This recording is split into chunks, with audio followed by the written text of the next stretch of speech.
இந்த மாதிரி ஒரு பேட் நியூஸ் நான் வீடியோவில் சொல்லுவேன்னு நான் நினச்சி கூட பார்க்கல. ரொம்ப நாளுக்கு அப்புறமா ஒரு பேட் நியூஸாக தான் நம்ம வந்திருக்கோம். என்னன்னு பார்த்தீங்கன்னா, நம்ம கருங்கோழிக்கு ரொம்பவே உடம்பு சரியில்லை. கொஞ்ச நாளாக ஃபுட் எடுக்காமல் ரொம்பவே வெயிட் லாஸ் ஆகிட்டான். நம்மளும் நிறைய ட்ரீட்மெண்ட் எல்லாமே பண்ணோம். இந்த வீடியோ நீங்கள் பார்க்கும்போது அவன் உயிரோடு இல்லை, இறந்துட்டான். அதுதான் உண்மை. அவன் இறந்து 4 நாள் ஆச்சு. நம்ம அவன் இறந்த வந்த இதுலேயே பார்த்திங்கன்னா ரொம்பவே அழுது சாப்பிடாம இப்போ கூட மறுபடியும் எனக்கு இந்த வீடியோ பார்க்கும்போது ஒரு மாதிரி இருக்குது, பேசுகிறதுக்கே முடியல. இப்போ வரை என்ன ஆச்சுன்னே எங்களால் கண்டுபிடிக்க முடியல. காலும் இழுத்துக்குச்சு, பச்சையுமா வெள்ளையுமா கழிஞ்சிட்டு இருந்தான். ஃபுட் எடுக்காமல் ரொம்பவே வெயிட் லாஸ் ஆகிட்டான். நம்ம சிரஞ்சில் தான் ஃபுட்டு கொடுத்துட்ருந்தோம். வாதத்துக்கான இன்ஜெக்ஷனும் கொடுத்தோம். இருந்தும் ஒன்றுமே கேட்கல மக்களை. எப்படியாவது காப்பாற்ற ரொம்பவே ட்ரை பண்ணோம், இருந்தும் கேட்கவே இல்லை. அப்போ நம்ம கருங்கோழி நமக்கு விடை சொல்லிட்டான்.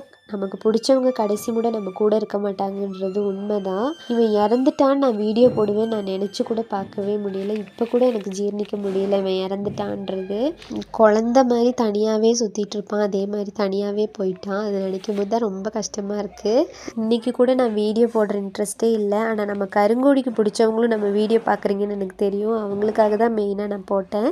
இவனை இவ்வளோ பிடிக்கிறதுக்கான ரீசனே பார்த்திங்கன்னா, இவனை தான் நம்ம வீட்டுக்கு எடுத்துகிட்டு வந்தோம். ஒரு 1.5 மாத கோழி குஞ்சில் தான் 2 கோழியை ஃபஸ்ட்டாக நம்ம வாங்கிட்டு வந்தோம். அதில் பார்த்திங்கன்னா ஒரு பெட்டை ஒரு சேவலாக தான் சின்ன கோழி குஞ்சாக வாங்கிட்டு வந்தோம். ஆனால் இவனை பெட்டைன்னு நினச்சோம். ஆனால் இவன் சேவல். இவன் கூட கொண்டு வந்த அந்த கோழி குஞ்சு 1 வாரம் தான் இருந்துச்சு வீட்டில். அதுக்கப்புறம் அது இறந்துருச்சு. இவன் வளர்க்குறனால தான் இவனுக்காக ஜோடி வேணும்னு சொல்லிட்டு தான் 2 கோழியை வாங்கினோம். இவனால தான் எனக்கு இவ்வளோ கோழி உருவாச்சுன்றது என்னோட ஒரு நம்பிக்கை, இவன் வந்தனால தான். ஆனால் இப்போ பார்த்திங்கன்னா அவனே போயிட்டான். கரெக்டாக இந்த மாதத்தோடு அவன் 1 வருஷம் ஆச்சு. 1 வருஷம் தான் அவன் வாழ்ந்தான். இவன் இறந்ததுக்கப்புறம் பார்த்திங்கன்னா எனக்கு இந்த கோழியோட இன்ட்ரெஸ்ட்டே போன மாதிரி ஆயிடுச்சு.